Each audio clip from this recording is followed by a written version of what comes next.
Lahat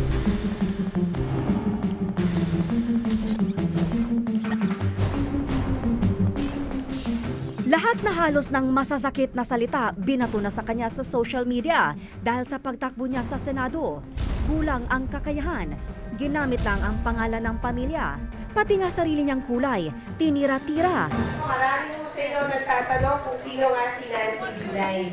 Pero nang nagbilangan na ng boto, tila ba lahat ng black propaganda sa kanya hindi umubra. Nasa kanya ang huling halakak nang lumabas na panglima siya sa nakakuha ng pinakamataas na boto sa pagkasenador.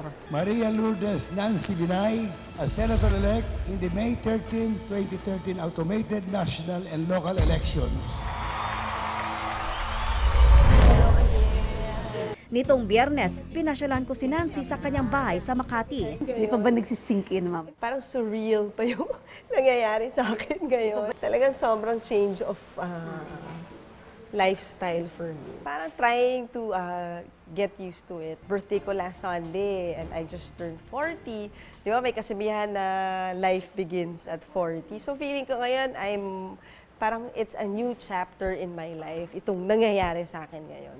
Pinag-usapan din kung paanong tila malabo siyang maging darling ng social media. We're a victim of cyberbullying. It came to a point na parang naisip ko din na parang sandali, sobra na ata itong pag-atake sa akin. And lalo na hindi ko maintindihan yung hatred against my color. Medyo below the belt. And hindi lang ako naman yung nagko-complain about cyberbullying, di ba? Marami na kayong nare-report na may mga instances na nabubully sa cyberspace. Kaso lang walang grievance mechanism pag may mga ganong violation. How did your children take all this bullying? Yung dalawa kong mas matanda, ano na sila Well-versed na sa... familiar na sila with yung mga Facebook, mga Instagram, ganyan-ganyan. So yung daughter ko, yung Instagram account ko, siya pa yung nagsasabi sa akin, i-delete ko to kasi mean, or siya pa yung gumagawa for me.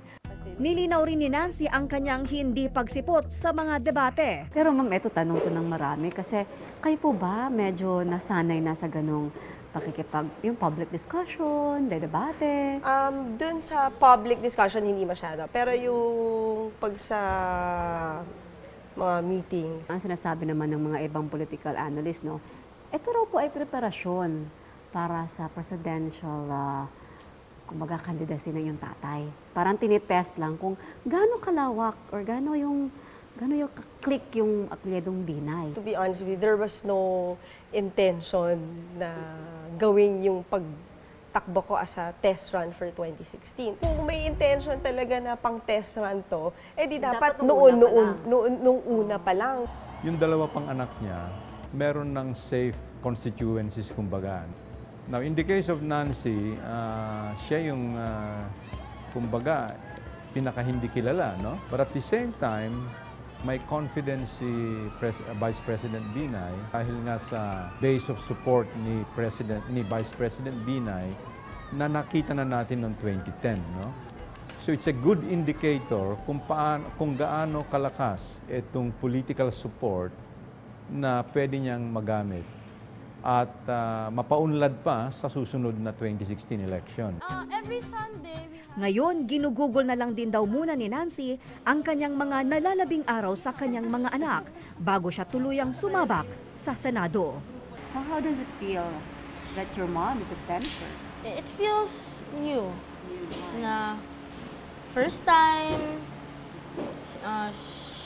people like attack her in the news, like saying that she has no experience. My mom being a senator is actually a good thing because this time there's something new naman from mayor, naging vice president.